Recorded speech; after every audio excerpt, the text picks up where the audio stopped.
চলুন next 5 minute আমরা একটু সেটেল করে নিয়ে একটু শুরু করি। বয়ঃসন্ধির সমস্যা, আমি যখন ভাবলাম যে কিছু বলবো, তো কি নিয়ে বলবো এই বিষয়টা নিয়ে আমাকে একটু ভাবতে হয়েছে। তারপরে ভাবলাম যে তোমাদের জন্য এর থেকে ভালো টপিক বোধহয় হয় না। অ্যাডোলেসেন্টের সমস্যা, সেটা শারীরিক এবং মানসিক। এই বয়ঃসন্ধির সময়কাল হচ্ছে 10 থেকে 19 বছরের একটা সময়। গভর্নমেন্ট অফ ইন্ডিয়ার ন্যাশনাল ইউথ পলিসি অনুযায়ী এই সময়টা হচ্ছে 13 থেকে 19 বছর। তাই এই 10 থেকে 19 বা 13 থেকে 19 সময়টা কেন বেশি ইম্পর্ট্যান্ট, বাবা মার জন্য ইম্পর্ট্যান্ট, ডাক্তারদের জন্য ইম্পর্ট্যান্ট, এবং আমাদের সমাজ, আমাদের বন্ধু বান্ধব সবার জন্য এই বয়সটা ইম্পর্ট্যান্ট কেন না, একটা শারীরিক, মানসিক, বুদ্ধিদীপ্ততা এবং আবেগের একটা অসম্ভব পরিবর্তনের সময় এই বয়সটা। এই অ্যাডোলেসেন্ট বা বয়ঃসন্ধির সময়কালকে আমরা ডিভাইড করেছি 3টে ভাগে। আর্লি অ্যাডোলেসেন্ট এজ গ্রুপ মানে 10 থেকে 13 বছরের যে সময়কাল, সেখানে কি হয়, নারী দেহের কিছু পরিবর্তন, মানে একটা বাচ্চা সে শৈশব থেকে কৈশোর হয়ে ওঠে, কৈশোরে পা দেয়। সেটা কি, তার শারীরিক কিছু পরিবর্তন ঘটে। সেই শারীরিক পরিবর্তনের একটা বহিঃপ্রকাশ আমরা দেখতে পাই। পরবর্তী যে সময় 14 থেকে 16 বছর একটা মিডল অ্যাডোলেসেন্স এজ গ্রুপ, যেখানে তাদের আলাদা, তারা বাবা মার থেকে যে একটা আলাদা আইডেন্টিটি তাদের গড়ে উঠতে শুরু করে। কিছু কিছু ক্ষেত্রে নতুন বন্ধু বান্ধব গড়ে ওঠে, কিছু কিছু ক্ষেত্রে নতুন সম্পর্ক গড়ে ওঠে। এবং লেট অ্যাডোলেসেন্ট পিরিয়ড 17 থেকে 19 বছর, যেখানে তাদের নিজস্ব আইডেন্টিটি গড়ে ওঠে, নিজের নিজের আলাদা আলাদা ওপিনিয়ন, কিছু আইডিয়া গড়ে উঠতে শুরু করে। এই 3টে অ্যাডোলেসেন্ট এবং এই সময়ের কি কি পরিবর্তন হয় সেটা আমরা আলোচনা করব। 40 থেকে 45% হবে এই শর্করা জাতীয় খাদ্য। এর সাথে কি থাকবে, তার সাথে কিছু ভেজিটেবলস, কিছু ফ্রুটস, এর সাথে প্রায় 30 থেকে 35% থাকা উচিত প্রোটিন, তার সাথে 20 to 30% মানে 20 থেকে 30-35% থাকবে ফ্যাট জাতীয় খাদ্য। আমাদের রেগুলার ডায়েটে আয়রন রিচ ফুড কেন, এরপরে আসবো আমরা। আমাদের খুব কমন একটা জিনিস অ্যাডোলেসেন্ট এজ গ্রুপে, সেটা হচ্ছে অ্যানিমিয়া বা রক্তাল্পতার সমস্যা। আমরা Get set, wash. Wet your hands with warm water. Now use soap and make lots of bubbles. Wash the front and back of your hands. Great job. Don't forget to wash between your fingers. You can do it. Now rinse and dry your hands really, really well. Hooray! And now you're hand washing heroes. And that's তাহলে 20 second দুবার happy birthday song, আমার হাত clean. এরপরে আসি একটা আরও খুব important একটা জিনিস, সেটা হচ্ছে বয়ঃসন্ধির টিকাকরণ। বাচ্চাদের টিকা সম্পর্কে আমরা সবাই মোটামুটি অবগত, কিন্তু বয়ঃসন্ধির সময়কালে কি কি ভ্যাকসিন বাচ্চাদের জন্য খুব ইম্পর্ট্যান্ট, সেটা হচ্ছে বছরের যে বাচ্চারা, আমরা যদি দেখি যে এই মেন্টাল হেলথের যে গ্লোবাল বার্ডেন, যে পরিসংখ্যান, টোটাল যে মেন্টাল হেলথ ডিজিজ, তার মধ্যে 13% কন্ট্রিবিউট করছে এই 10 থেকে 19 বছরের বাচ্চাদের যে এজ গ্রুপ। নেক্সট, ইন্ডিয়ার ক্ষেত্রে এই পপুলেশনটা প্রায় 12.5%। এইবার কি কি সমস্যা হতে পারে অ্যাডোলেসেন্ট এজ গ্রুপে, আমরা যেটা বলছিলাম যে আর্লি বা মিড লেট অ্যাডোলেসেন্ট গ্রুপে তাদের একটা অদ্ভুত আইডেন্টিটির পরিবর্তন, নিজেদের কিছু ওপিনিয়ন, ভিউজ গড়ে ওঠা, নতুন নতুন জিনিস তারা জানা, একটা এক্সপেরিমেন্টাল বিহেভিয়ার, মানে আমি তো এই জিনিসটা জানতাম না, এটা জানি। এখান থেকে যেটা সূত্রপাত হয় যে নেশা শক্তি, সেটা মোবাইলের নেশাও হতে পারে, এবং সেখান থেকে মেন সমস্যাগুলো হয়ে ওঠে। এবার কি করে বুঝবো যে আমার বাচ্চার কিছু মেন্টাল হেলথ সমস্যা হচ্ছে কিনা, যেটা বলার সেটা হচ্ছে যে যেটা তার রেগুলার লাইফস্টাইল ছিল, মানে আমার বাচ্চা সকালে উঠে পড়তে বসতো, তারপর স্কুল যেত, বন্ধুদের সাথে খেলা করতো, এই রেগুলার লাইফস্টাইল থেকে তার একটা চেঞ্জেস হচ্ছে। মানে রেগুলার স্কুল যেতে সে চাইছে না, সে বিছানা থেকে উঠতে চাইছে না, খুব মুড ইরিটেবল, সে কথা শুনছে না, প্রচণ্ড ঝগড়া করছে কথায় কথায়। এই জিনিসগুলোই যদি আমি দেখি, কোনো কারণ নেই, বাচ্চার এই মুহূর্তে ভালো লাগার কারণ নেই, মা বাবা হিসেবে আমি বকিনি, কিন্তু এই জিনিসগুলো 2 সপ্তাহ বেশি চলছে, সেইগুলোই কিন্তু ওয়ার্নিং সাইন্স একটা বাচ্চার মেন্টাল হেলথের জন্য। এইবার এরিয়াস অফ স্ট্রেস মানে কি, কোথা থেকে এই উৎসগুলো আসতে পারে, মানে বাচ্চার সমস্যার উৎসগুলো কি হতে পারে আমরা যদি দেখি, এই সময় বাচ্চাদের ক্ষেত্রে হঠাৎ একটা এরকম ভাবনা যে আমাকে দেখতে খারাপ, আমার বন্ধুকে দেখতে খুব ভালো, আমার রেজাল্টটা ঠিকঠাক হচ্ছে না, আমার বন্ধুর রেজাল্ট ঠিকঠাক হচ্ছে বা বাকিরা খুব ভালো করছে, আমি পারছি না করতে। নেক্সট হচ্ছে যে একটা কম্পিটিটিভ প্রেশার আমাদের, যেটা ভীষণ কমন, যে এই প্রচুর এক্সামস, প্রচুর প্রেশার, নাম্বার, মার্কস, ঠিক আছে।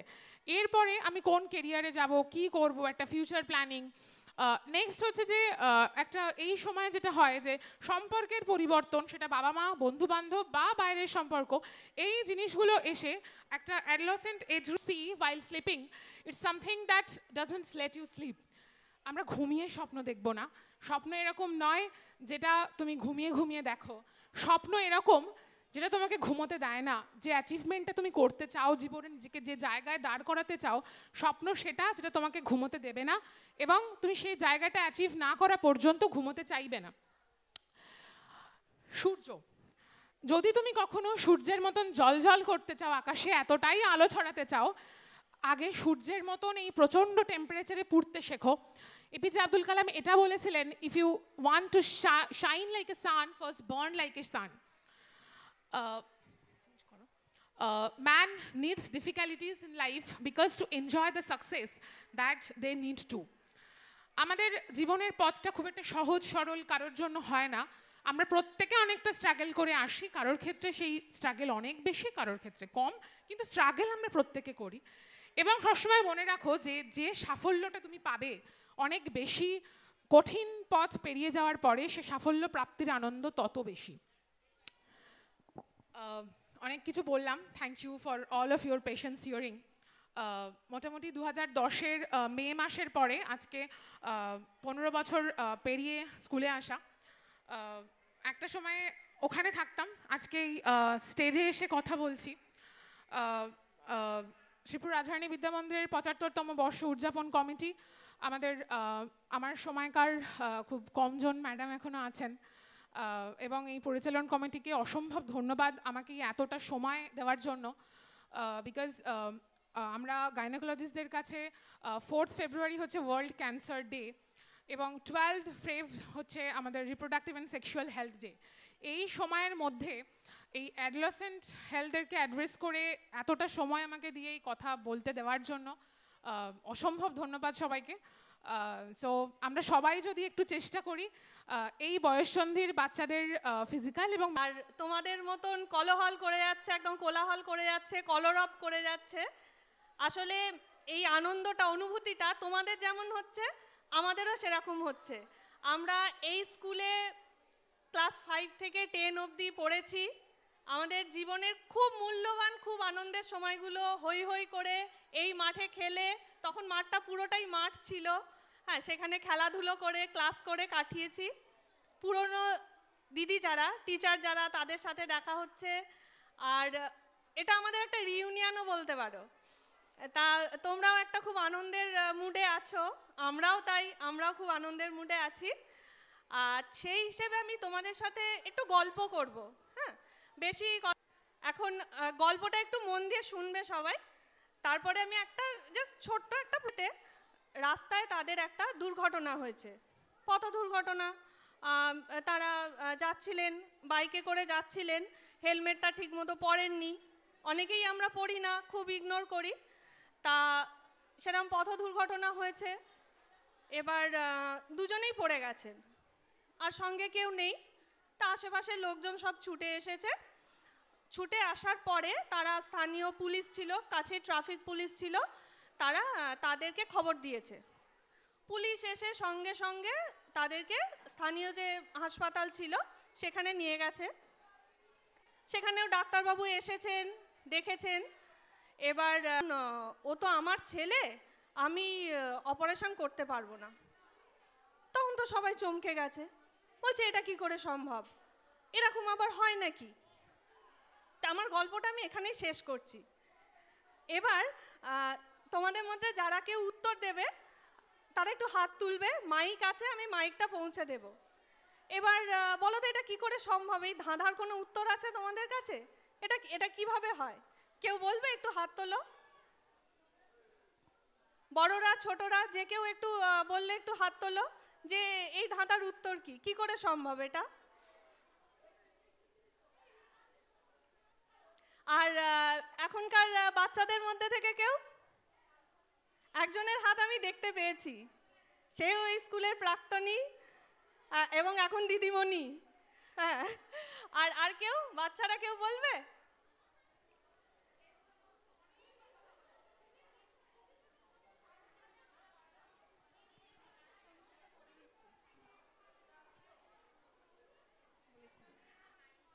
কেউ বুঝতে পারছো না তো? আচ্ছা একটু পেছন দিকে যাও। এবার ভালো করে একটা মজার গল্পটা শুনে নাও, তখন আচ্ছা একটু ছোট্ট করে বলে দিচ্ছি। হ্যাঁ, বাবা আর ছেলে যাচ্ছিল রাস্তা দিয়ে, অ্যাক্সিডেন্ট হয়েছে, স্থানীয় লোক আর পুলিশরা হসপিটালে নিয়ে গেছে। এবার হসপিটালে ডাক্তারবাবু এসে বলছেন যে ভদ্রলোকের চিকিৎসা করে দিতে পারবো, কিন্তু এই ছেলেটার চিকিৎসা আমি করতে পারবো না, কারণ ওর অপারেশন করতে হবে, আর আমার নিজের ছেলের অপারেশন আমি করতে পারবো না, আমার অত মনের জোর নেই। এবার বলো এটা কি করে সম্ভব? হতে পারে এটা বাবা ছেলে দুজনের অ্যাক্সিডেন্ট হয়েছে, ডাক্তার এসে বলছে ছেলেটার অপারেশন করতে হবে, আমি করতে পারছি না, এক্ষুনি সার্জেন লাগবে, অথচ বাবার পাশের বেডে রয়েছে, সার্জেন এসে বলছে আমি অপারেশন করতে পারবো না, কি করে সম্ভব? আচ্ছা পেছনে একজন হাত তুলেছে, এসো বলো যেটা মনে হচ্ছে বলো। বলো। বাবাটা ডাক্তার? না, বাবা তো আবার বলো বলো, এইবার বলো, আশা করছি এবার উত্তরটা পাবো, বলো। ছেলের মতনই তাকে ভাবে বলছে যে আমি করতে পারবো না। হ্যাঁ ঠিক আছে। ডাক্তারটাও বাবা ভাবছে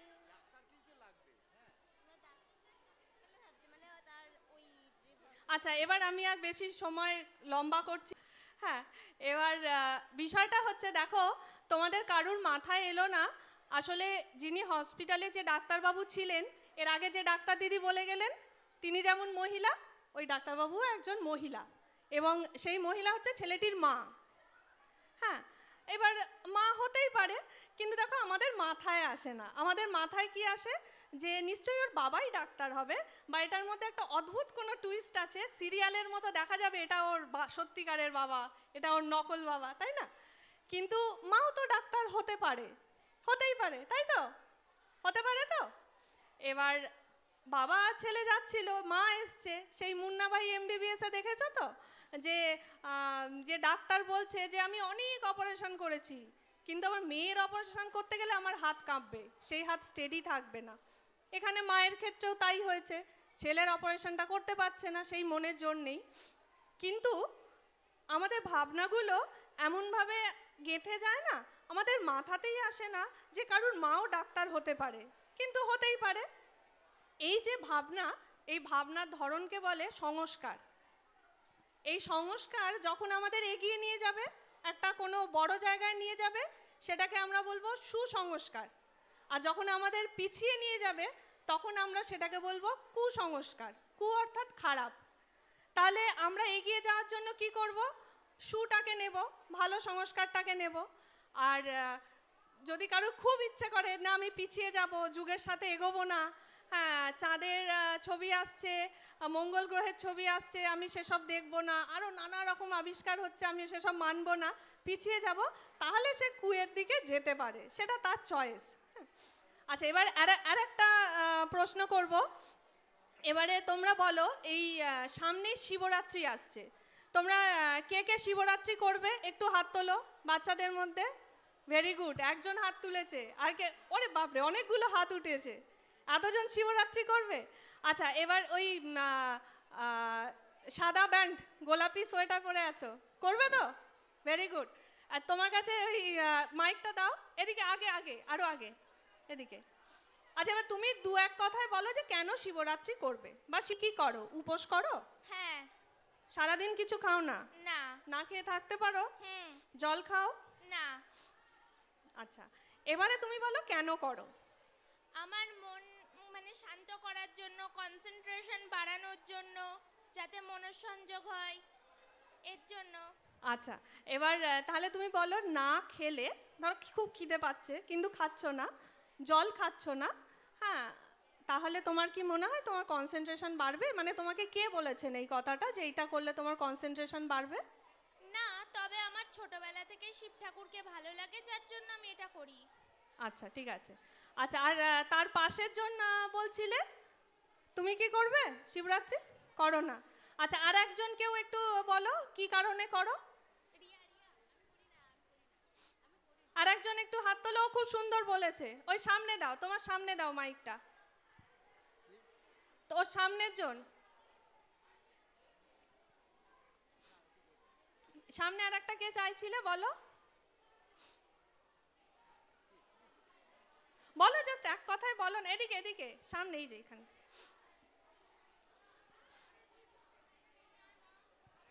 এবার তুমিও দু এক কথায় বলো শিবরাত্রিতে কি করো?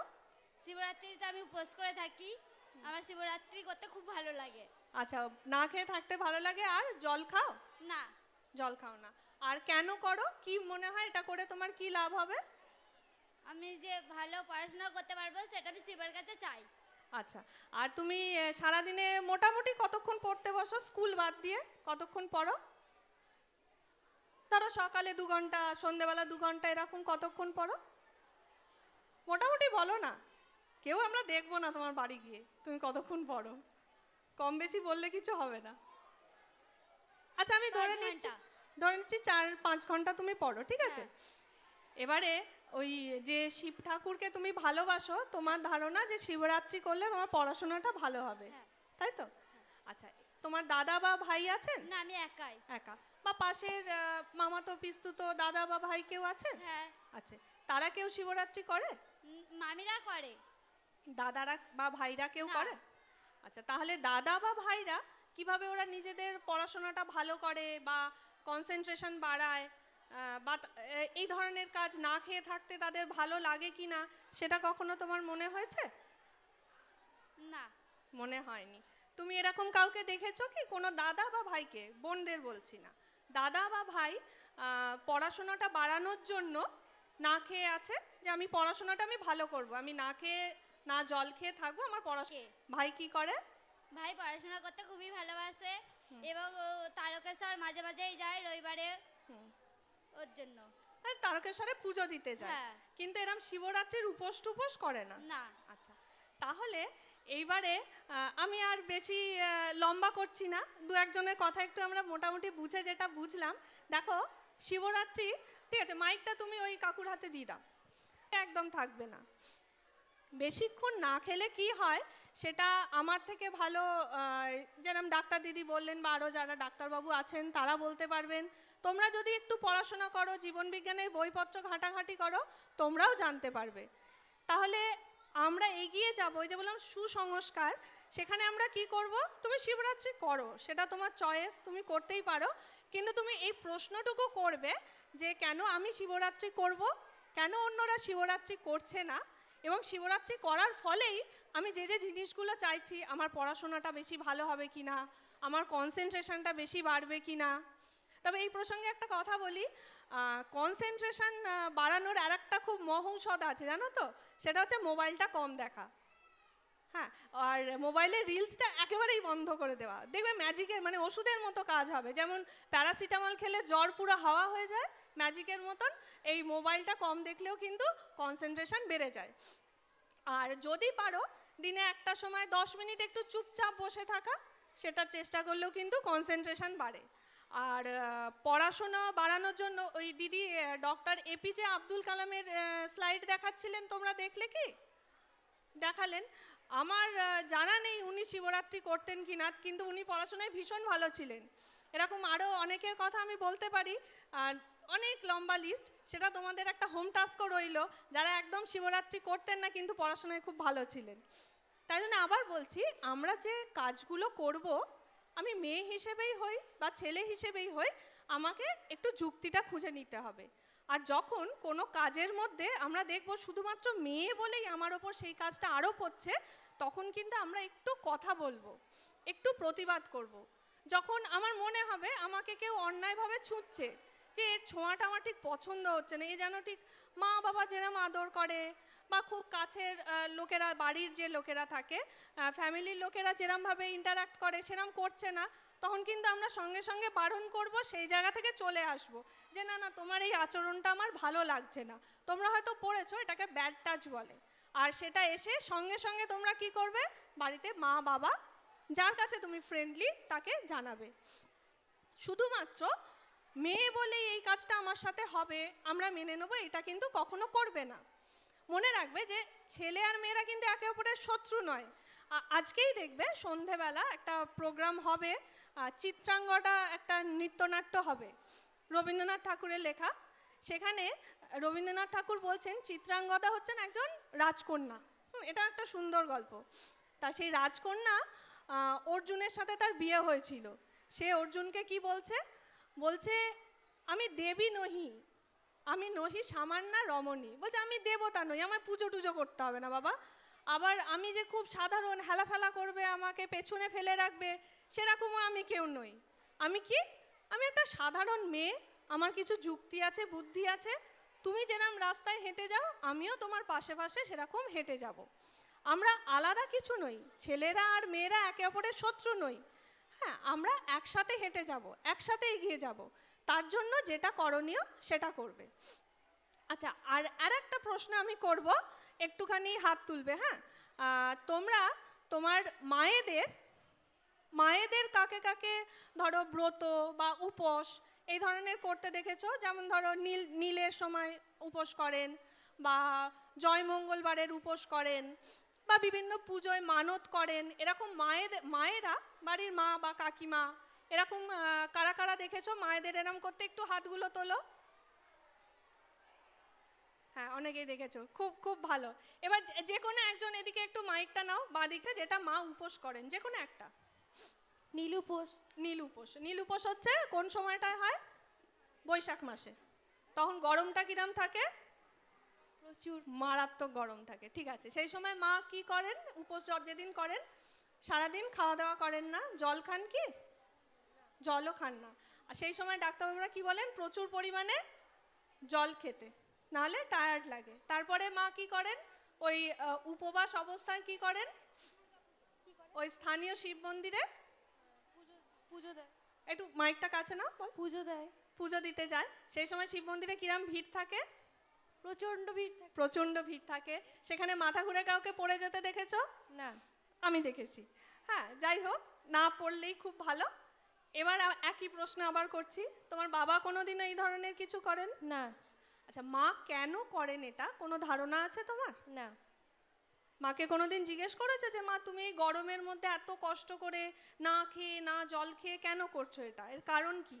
আর তো কেউ করছে না। জিজ্ঞাসা করেন। আচ্ছা, তাহলে ওই আবার যেটা বললাম, একটু আমরা জানবো, আমরা আশেপাশে যা ঘটছে আমরা সেটা সম্বন্ধে একটু সচেতন হব, একটু জানবো। তুমি এবার মাকে জিজ্ঞেস করবে, হ্যাঁ, যে কেন মা কাজটা করেন। মোটামুটি একটা তোমার ধারণা কি বলে মা কেন করেন এগুলো? তোমার নিজের তুমি কোন ক্লাসে পড়ো? 9। তাহলে তোমার কি মনে হয় মা কেন করেন এটা? বলো না। কোনো ধারণা নেই। ধারণা নেই, ভেবেও দেখোনি? না। আচ্ছা, ঠিক আছে। আর তোমার পাশের বন্ধুরা কেউ বলতে পারবে যে কেন করেন? বলো, দাও মাইকটা, দাও, ওকে দাও। হ্যাঁ, বলো। পরিবারের ভালোর জন্য, আমাদের ভালোর জন্য। Very good. মানে মা মনে করেন যে মা উপোসটা করলে ওনার পরিবারের সবাই ভালো থাকবেন, তাই তো? এবার তোমাকে মা ভীষণ ভালোবাসেন, বাবাও ভালোবাসেন, কিন্তু বাবা কি সেই একই কাজটা করেন? আমার বাবা করে। তোমার বাবাও উপোস করেন? হ্যাঁ। বাহ, ভেরি গুড। যাই হোক, এবং আগে করতো, এখন করে না। এখন করে না, নিশ্চয়ই কোনো শারীরিক অসুবিধার কারণে করেন না, করতে পারেন না। কিন্তু মায়েদের ক্ষেত্রে আবার সেটা প্রযোজ্য নয়, তাই না? এটা করতেই হয়, এরম একটা নিয়ম আছে। তাহলে মায়ের যদি শরীর অসুস্থ হয়, মাকেও তাহলে এটা বলো যে মা তুমি যদি আমাদের দেখভাল করো এবং বাবা দেখভাল করে, আমরা ভালো থাকবো, শরীরকে বেশি কষ্ট দিও না। তোমার যেটা বিশ্বাস সেটা তুমি করো, অবশ্যই করবে, কারোর বিশ্বাসটাকে অহেতুক আঘাত করবে না। কিন্তু সেই বিশ্বাসটা কেন তৈরি হয়েছে, শুধুমাত্র চলে আসছে বলেই সেটা সত্যি, সেটা ঠিক, সেটা তো নয়। তাহলে তো সতীদাহ প্রথা এখনো চলতো। সতীদাহ প্রথা কি তুমি জানো? হ্যাঁ। বলো একটু। ওই তো মাইকটা একটু কাছে নাও। স্বামীর সঙ্গে স্ত্রীকে পুড়িয়ে দেওয়া হতো। পুড়িয়ে দেওয়া হতো, স্বামী মারা গেলে তার সঙ্গে তার স্ত্রীকে পুড়িয়ে মারা হতো। এটা অনেক দিন ধরে চলেছে, অনেক প্রাচীনকাল থেকে চলেছে। তোমার কি মনে হয় এটা চলে আসছে বলে এটা খুব ভালো প্রথা ছিল কি? না। ছিল না, তাহলে সেটা একসময় বন্ধ হয়েছে। সতীদাহ প্রথা বন্ধ করতে যিনি খুব এগিয়ে এসেছিলেন, উদ্যোগ নিয়েছিলেন, নিশ্চয়ই জানো, রাজা রামমোহন রায়। আচ্ছা, এবারে বলো, একটা সময় ছিল খুব বাচ্চা বাচ্চা মেয়েদের বিয়ে হয়ে যেত, মানে 10 বছর মানে তার অনেক বয়স হয়ে গেছে, 5-6 বছরে মোটামুটি বিয়ে দিয়ে দিতে হবে। সেই বাচ্চা মেয়েদের বিয়ে হওয়াটা বন্ধ করেছিলেন একজন, খুব লড়াই করে, অনেক লড়াই করে সেই বিয়ে হওয়াটা 10 বছর অবধি উনি আটকে ছিলেন, যে এর থেকে ছোট বাচ্চাদের কোনো মতেই বিয়ে দেওয়া যাবে না। আর একটা আরও অনেক কাজ করেছে, সাদা শাড়ি পরে আর সেই সেদ্ধ এইসব আজে বাজে খেয়েই কাটাতে হবে, কোনো দিন সে ভালো খাবার পাবে না, লোক সমক্ষে দাঁড়াতে পারবে না, ছোট করে চুল কাটা, সাদা শাড়ি, তার নিজের শখ ইচ্ছে সে পূরণ করতে পারবে না। তা বিধবাদের আবার বিয়ে দেওয়ার নিয়ম নেই হিন্দু শাস্ত্রে, কিন্তু একজন মানুষ লড়াই করেছিলেন, লড়াই করে সেই নিয়মটা চালু করেছিলেন। বলো তো তিনি কে? বিদ্যাসাগর। বিদ্যাসাগর।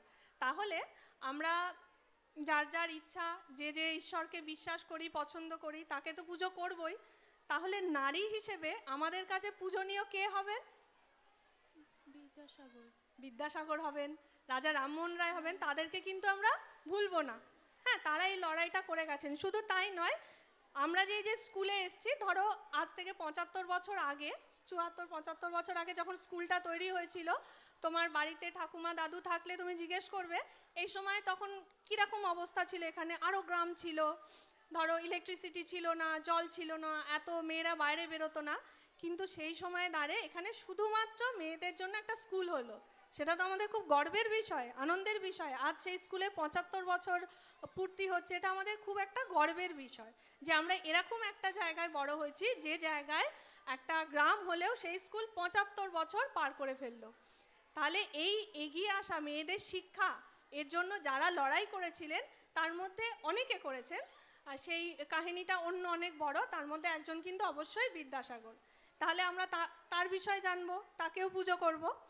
তোমরা যে যা পুজো করবে করবে, শিবরাত্রিতে সবাই মন দিয়ে শিবরাত্রি করো, কিন্তু এগুলোও ভুলবে না, ঠিক আছে? আর বেশি আমি গল্প করব না, আর একটা ছোট্ট কথা বলবো, বলে আমি আমার বক্তব্য শেষ করব। আমার মানে ভীষণ আনন্দ লাগছে, বুঝতেই পারছো, এতদিন পর সব বন্ধু বান্ধবদের সাথে দেখা হয়েছে। তোমরাও বন্ধুরা একসাথে হই হই করবে, সবার সাথে যোগাযোগ রাখবে, আর চেষ্টা করবে তোমাদের থেকে যারা ছোট জুনিয়র যারা মেয়েরা, তোমরা আস্তে আস্তে বড় হচ্ছ, জানছো, বুঝছো, সুবিধা অসুবিধাগুলো বুঝছো, তাদেরকে একটু সাহায্য করা। তারা যদি কোনো বিপদে পড়ে, কোনো অসুবিধায় পড়ে, তাদেরকে সাহায্য করা। শুধু মেয়ে বলে নয়, মানুষ হিসেবে আশেপাশের মানুষকে সবাইকেই সাহায্য করবে। রবীন্দ্রনাথের কথা বললাম, এই নজরুল ইসলামও এটা নিয়ে একটা খুব সুন্দর একটা কথা লিখেছিলেন, তোমরা পড়বে। নারীর প্রতি উনি তার যে বক্তব্যগুলো লিখেছিলেন, সেখানেও কিন্তু তিনি একই কথা বলছেন, যে এই বিশ্বে যা কিছু সুন্দর, যা কিছু মহান, যা কিছু চিরকল্যাণকর, অর্ধেক তার করিয়াছে নারী, অর্ধেক তার নর। তাহলে আমরা নর ও নারী একসাথে থাকবো। এটা গার্লস স্কুল, কারণ সেই সময় বুঝতেই পারছো মেয়েরা অনেক পর্দার আড়ালে ছিল, তাই জন্য মেয়েদের জন্য গড়ে উঠেছিল। আমরা থাকুক, সেটাও আমাদের কাছে খুব আনন্দের বিষয়। হ্যাঁ, তোমরা আমার অনেক অনেক শুভেচ্ছা নিও। আমি আর আপাতত এখানে আমার বক্তব্য শেষ করছি। আশা করছি সামনের বছরেও আবার দেখা হবে, তখন অনেক আনন্দ হবে। নমস্কার। দেব বলেছে বৃষ্টি হবে না, তাহলে হাল চালিয়ে কি হবে? ও কারুর কথায় কান দেয় না, ও নিজের মতো হাল চালাতে যায়। এইরকম করে 1 বছর গেল, 2 বছর গেল, 3 বছর গেল, বৃষ্টি হয়নি। তখন তাতেও ও হাল চালিয়েই যাচ্ছে। এইবার ও তখন সেই সময় একদিন পার্বতী বলছে, শিবকে বলছে আমি একটু বেড়াতে যাব। তো পার্বতীর বেড়ানোর ইচ্ছা হয়েছে। সেই সময় তো আর বাইক লাগতো না, শিবের কাছে তো বাইক ছিলও না, তো ওরা তো উড়ে উড়ে চলে যেত। তো উড়ে উড়ে ওই গ্রামের ওপর দিয়ে যখন যাচ্ছে শিব আর পার্বতী, সেই সময় পার্বতী দেখছে যে ওই একটি মাত্র কৃষক হাল চালাচ্ছে।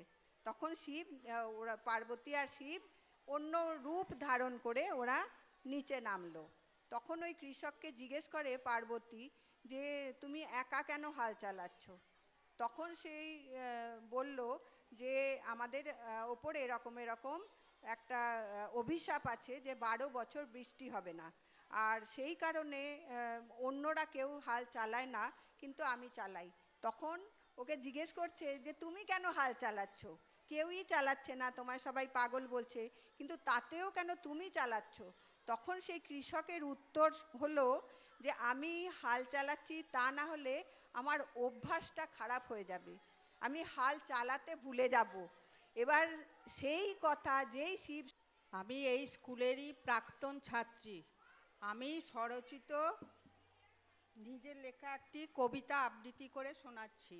নারী, নারী তুমি নও তুমি পরাধীন, শৃঙ্খলিত অবলা করুণার পাত্রী, তুমি স্বাধীন শক্তিময়ী কল্যাণী, দৃঢ়চেতা প্রেরণাদাত্রী, তুমি কন্যা জায়া বীর প্রসবিনী জননী, তুমি ভরিয়ে তোলো স্নিগ্ধ স্নেহধারায়, নব যৌবনের আলো দেখাও, জাগিয়ে তোলো সৃষ্টির উন্মাদনা, উচ্চাকাঙ্ক্ষী করে তোলো পুরুষের সত্তাকে, বিজ্ঞান শিল্প সাহিত্য সঙ্গীতের মূর্ছনাকে জাগিয়ে তোলো, তুলির আঁচড়ে এঁকে দাও সুষমা মণ্ডিত ছবি, অপরের দুঃখে হও সমব্যথী, তুমি বিচরণ করো জলে স্থলে অন্তরিক্ষে, নারী তুমি নও হাতে তুলে নাও ভালোবাসার অস্ত্র, সঁপে দাও নিজেকে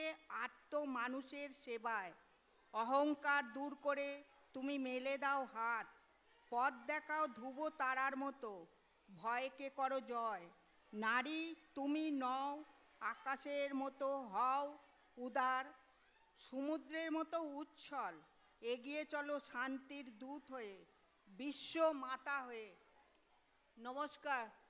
মঙ্গলালোকে আমাদের আনন্দলোক মঙ্গলালোক সমস্ত কিছু আমাদের ওপর বর্ষিত হোক। আমরা যারা প্রাক্তনী তারা উত্তরোত্তর শ্রীবৃদ্ধি কামনা করি। আমাদের অত্যন্ত প্রাণের প্রিয় শ্রীপুর রাধারানী বিদ্যামন্দির উচ্চ বালিকা বিদ্যালয়ের এবং সঙ্গে সঙ্গে তার সমস্ত ছাত্রীদের আমরা শুরু করছি। সামনে যারা বসে আছো এবং যারা নতুন প্রজন্মের ছাত্রীরা আমাদের উত্তরসূরিরা, তারাও আমাদের সঙ্গে গলা মেলাও, আমাদের খুব ভালো লাগবে। এটা সকলের জানা একটা গান। সকলে মিলে এসো আমরা আমাদের আজকের অনুষ্ঠানটা শুরু করি।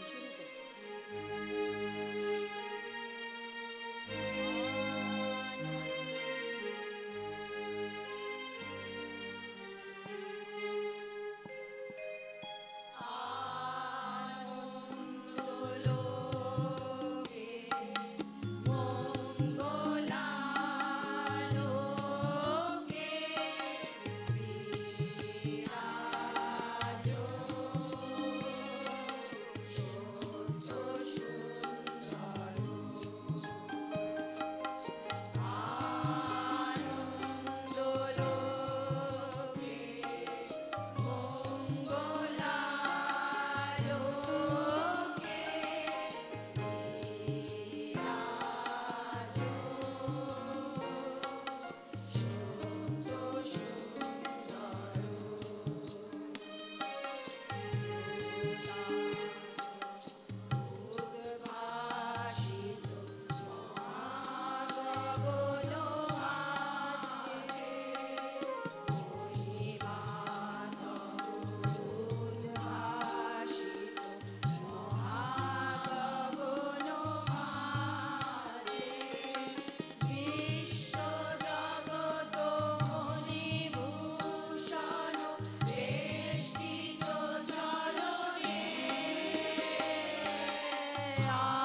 আমাদের যৌবনে কলকাতা, বেঁচেছিলাম বলেই সবার কিনেছিলাম মাথা। আর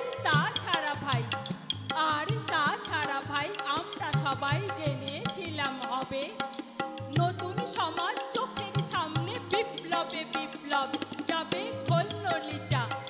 যাবে খোলনলিচা পাল্টে বিচার করবে নিচু জনে, কিন্তু সেদিন খুব কাছে নয়, জানেন সেটা মনে। মিত্র বাবু মশাই বিষয় আশয় বাড়িয়ে যান, তাই মাঝে মধ্যে ভাবেন তাদের নুন আনতে পান্তাই। নিত্য ফুরোয় যাদের স্বাদ আলাদের শেষ তলা নেইটুকু, চির টাকালে রাখবে তাদের পায়ের তলার কুকু। সেটা হয় না বাবা বলেই থাবা বাড়ান যতেক বাবু। কার ভাগে কি কম পড়ে যায় ভাবতে থাকেন বাবু। অমনি দু চোখ বেয়ে অলোক বেয়ে ঝরে জলের ধারা, বলেন বাবু হা বিপ্লবের সব মাটি সাহারা। কুমির কাঁদতে থাকে আয় আমাকে নামা বলে, কিন্তু বাবু আর যাব না চড়াতে জঙ্গলে। আমরা ঢের বুঝেছি খেদি পেছি নামের এসব আদর, সামনে গেলেই ভরবে মুখে প্রাণ ভরে তাই সাধু। তুমি সে বন্ধু না যে দুধু না জলে হাজার চোখে, দেখতে পাবে তাকে সে কি যেমন তেমন লোকে। তাই সব অমাত্য পাত্র মিত্র এই বিলাপেই খুশি, সুরি খানায় কেবল সত্য আর তো সবই খুশি। ছিছি হায় বেচারা শুনুন যারা মস্ত পরিত্রাতা, এ কলকাতার মধ্যে আছে আর একটা কলকাতা। হেঁটে দেখতে শিখুন ঝরছে কি খুন দিনের রাতের মাথায়। আর একটা কলকাতায় সাহেব বাবু মশাই। আমার দ্বিতীয় নিবেদন একটা আঞ্চলিক কবিতা। এখন এটা স্কুল বইয়ের উপরে বইমেলার উপরে আমি একটা আঞ্চলিক কবিতা করছি। বইমেলা গেলে অনেকের কি অসুবিধা হয় তার উপরে আমার এই কবিতাটা। উঠেন না বয় হালা বয়েরই মচ্ছব লে কুলা এ কি মন মিলা কি মনে পরব ভেপুটা লাই পথুল লাই হে লাগরদুলা লাই মটর ভাজা জিলপি বালুন লাই গো পাকা কুলা। বয়া লাগিয়ে ভাবেছিলাম লিব জরির ফিতা, আলতা লিব সিঁদুর লিব টিপের পাতা। টুক দুধুরে দেখতে পেলাম একটা ফিতা নিয়ে দু কোণে দু লোক দাঁড়াইয়ে ফাঁড়ছে কাঁচি দিয়ে। শুনে বললাম দু গজ লিব, শুনে হাসে বলল উদ্বোধন। এ ফিতা যে সে ফিতা লয় বুঝিনি বাইধন। টিপির মায়ের লিগে এখন কি টলিব বল, বই নিলে সে খিপি আমার হবে জলের কল। কাইন্দে বলবে কাগজগুলো লিয়াইছো কেনে, পরব থেকে কেটো এমন জ্বালন কিনে আনে। ভাবতে টুকচু একটা বুদ্ধি আইলো ঘটে, ঠিক করে মু হাসে দিলাম শুকনা গাইল্লা পিতে। টিপিটা তো স্কুলে যায় লিখা পড়াও জানে, ওয়ার লাগে একখান বই লিনু তবে কিনে। ভাববা মাত্র কঞ্চ থেকে মুড়া টাকা নিয়ে বুক চাতায়ে দাঁড়ায় গেলাম বইয়ের দোকান যায়। 1 কেজি না 500 লিব কেমনে হিসেব হয় বুঝতে লাইরে মনে তখন লাগছে টুকুন ভয়। টিপির মারা একটা মিয়া আসে বাপের সনে, রঙিন ছোড়ার একখান বই লিনো যখন কিনে মুও তখন মুও তখন মাই গেলিলাম একটা ছোড়ার বই। কি সুন্দর বাস সেটাতে বুঝাতে লাইর বই। ঘরকে যাইয়া বিটির হাতে দিলম যখন সিটা, নলক ফিতার চায়ও দ্বিগুণ ছড়াই গেল ছোটা। বিটি আমার লাইচে লাইচে পইল তালে তালে। মোরা মাঘ ভাতারের রাজা হইলম মোদের ফুটা চালে। হরে মোরা মাঘ ভাতারের রাজা হইলম মদের ফুটা চালে। নমস্কার। নমস্কার উপস্থিত সমস্ত শিক্ষিকাবৃন্দ। আমার যখন আমি স্কুলে পড়তাম তখন আমার ম্যাম ছিলেন করুণা ম্যাডাম, ওনাকে প্রণাম জানাই। আমার সমস্ত যে সমস্ত স্কুলের বর্তমান শিক্ষিকা আছেন তাদের প্রণাম জানাই।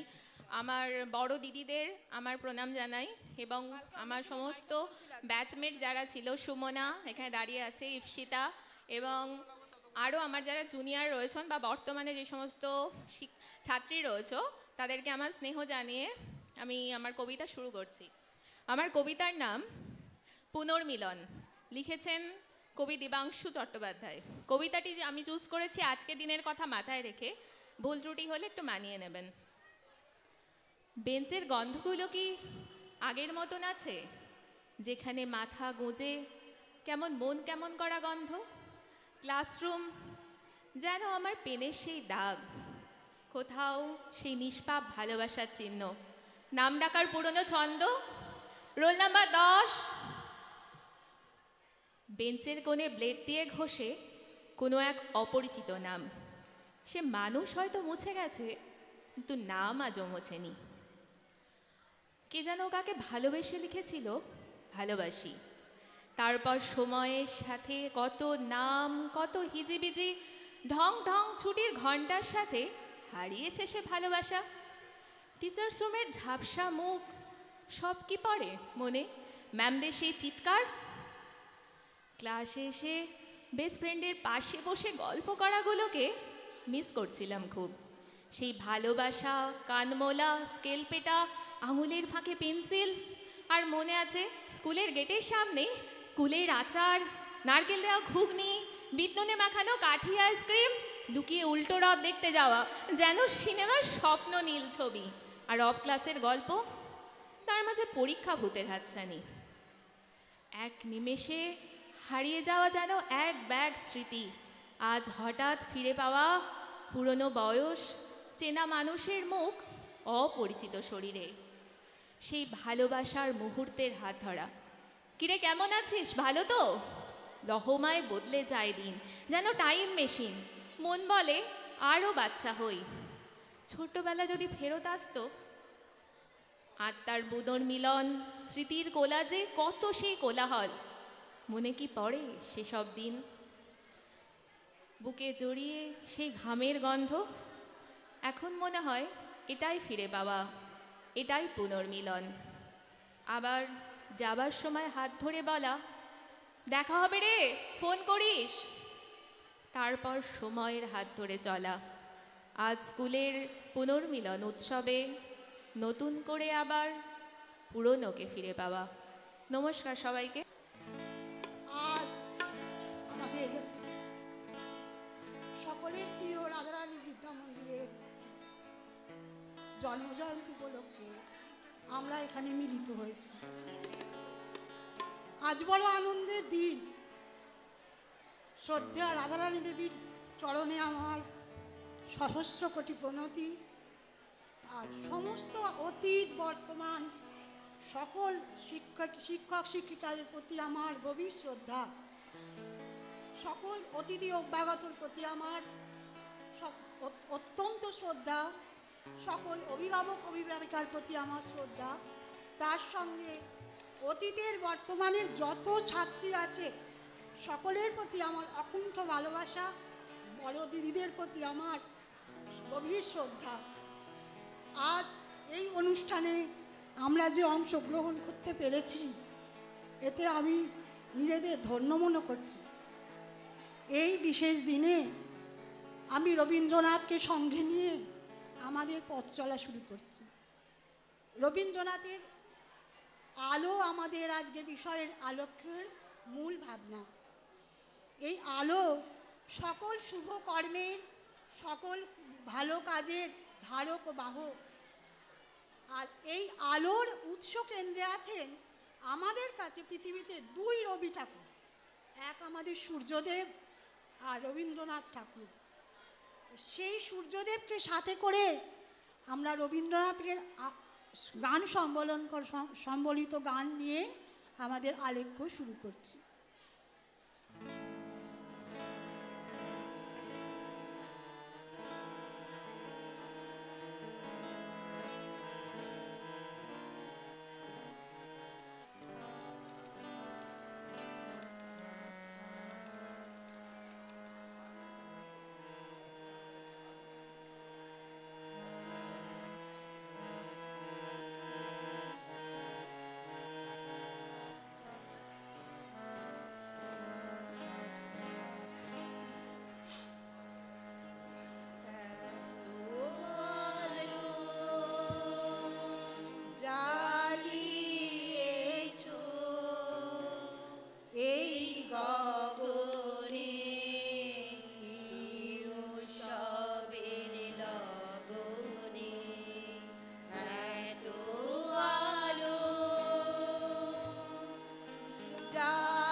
সব আলোটি কেমন করে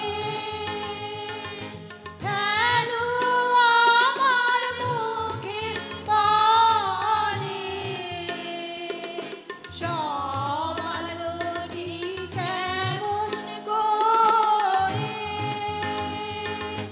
কেন আমার মুখে পড়ে।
ধরায় রাঙা কিরণ ছড়ালো, আনন্দ লোকে সেজেছে উৎসব, দৃষ্টির সীমায় ছড়ানো গৌরব।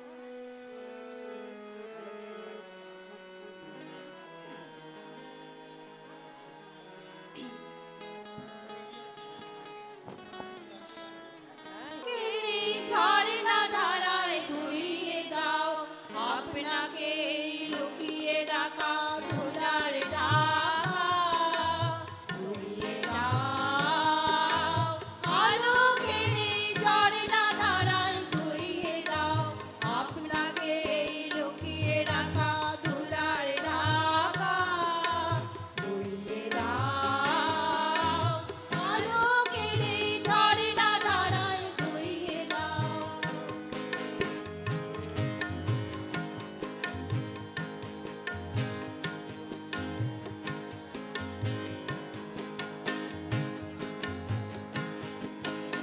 আমার মাঝে জড়িয়ে আছে ঘুমের জালে, আজ সেই সকালে ধীরে ধীরে তার কপালে তরুণ আলোর সোনার কাঠে ছুঁয়ে দাও। বিশ্ব হৃদয় হতে গাওয়া আলোয় পাগল প্রভাত হাওয়া, সেই হাওয়াতে হৃদয় আমার ধুইয়ে দাও। আলোকের ঝর্ণা ধারায় ধুইয়ে দাও, আপনাকে লুকিয়ে রাখা ধুলার ঢাকা ধুইয়ে দাও। আলোকের ঝর্ণা ধারায় ধুইয়ে দাও।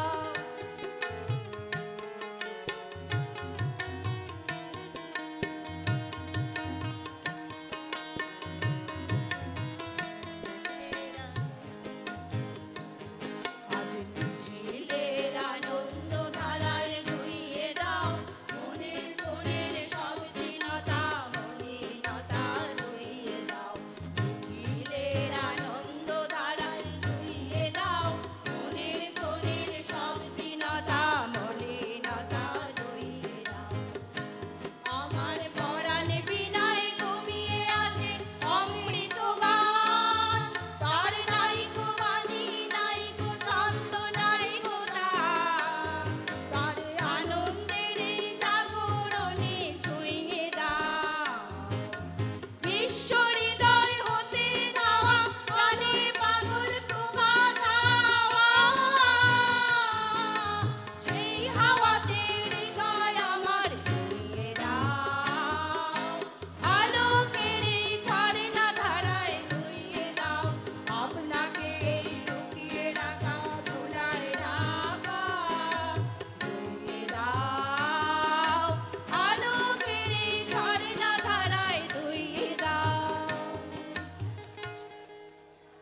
পোহালো রাতি খুলিল আলোকদ্বার, সুপ্ত প্রাণে মুক্তি অঙ্গীকার, সহস্র কণায় পূর্ণ জাগরণ, সম্ভাবনার অনায়াস আগমন।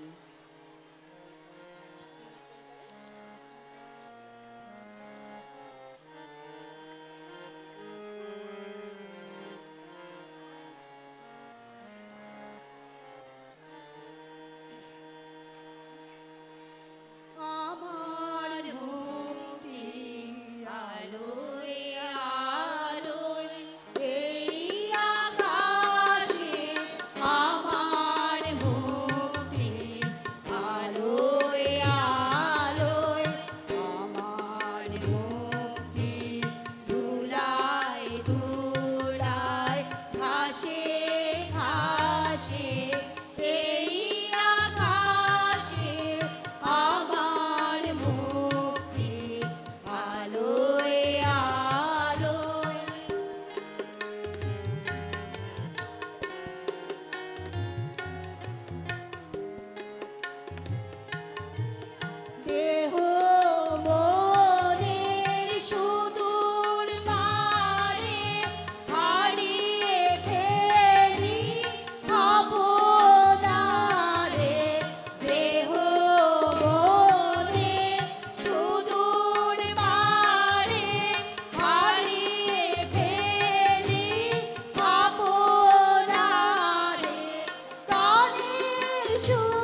দিবারাত্রির বেদ আলো গো আলো ভুবন ভরা আলো নয়ন ধোয়া আমার আলো হৃদয় ভরা আলো আমার আলো গো আলো ভুবন ভরা আলো নয়ন ধোয়া আমার আলো হৃদয় ভরা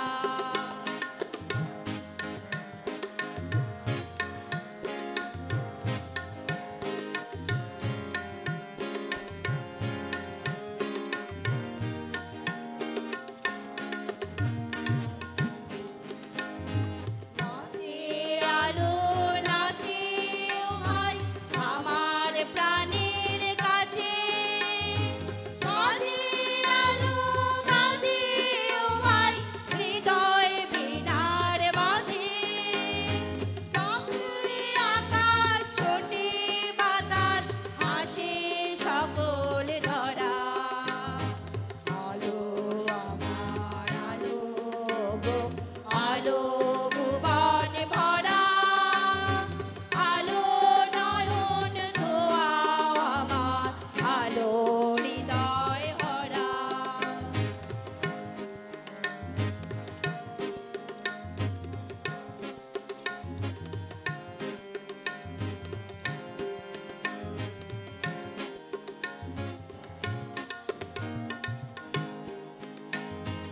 আলোর স্রোতে পাল তুলেছে হাজার প্রজাপতি আলোর ঢেউয়ে উঠল নেচে মল্লিকা মালতী মেঘে মেঘে শোনাও ভাই যায় না মানিক গোনা বাংলার পাতায় হাসি ও ভাই ফুলক রাশি রাশি সরু নদীর কুল ডুবেছে সুদানি ঝড় ঝরা আলো আমার আলো গো আলো ভুবন ভরা আলো নয়ন ধোয়া আমার আলো হৃদয় ভরা আলো আমার আলো গো আলো ভুবন ভরা আলো নয়ন ধোয়া আমার আলো হৃদয় ভরা ভালো মন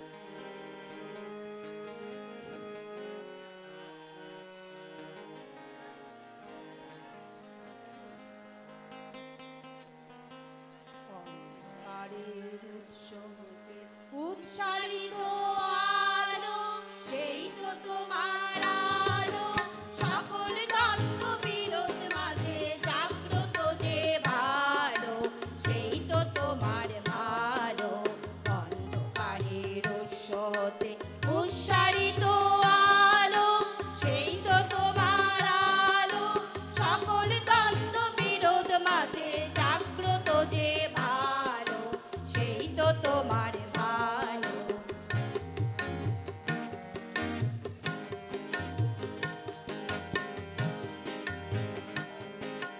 পথের ধুলায় বক্ষ পেতে রয়েছে যেই গেহ সেই তো তোমার গেহ সমর ঘাতে অমর করে রুদ্র নিঠুর স্নেহ সেই তো তোমার স্নেহ অন্ধকারের উৎস হতে উৎসারিত আলো সেই তো তোমার আলো সকল দ্বন্দ্ব বিরোধ মাঝে জাগ্রত যে ভালো সেই তো তোমার ভালো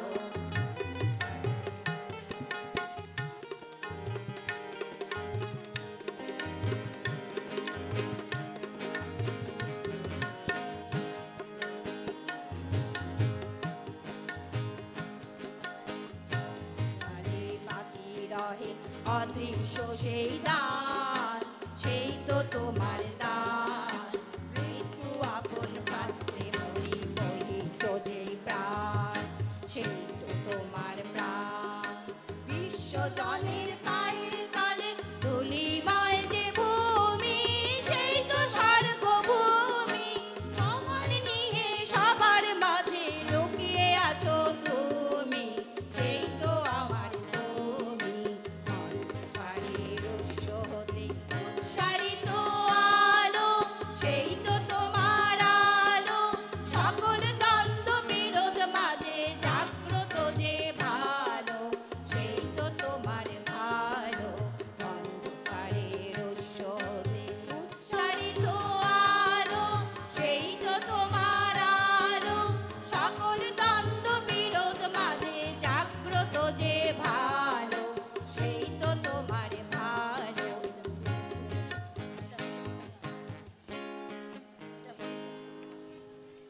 কানায় কানায় আলোকিত চাওয়া পাওয়া জয়ের গান গাওয়া, উৎসব মাতে আলোকোজ্জ্বল মাধুর্যে, প্রেম ও প্রীতির বর্ণময় সাজুজ্যে।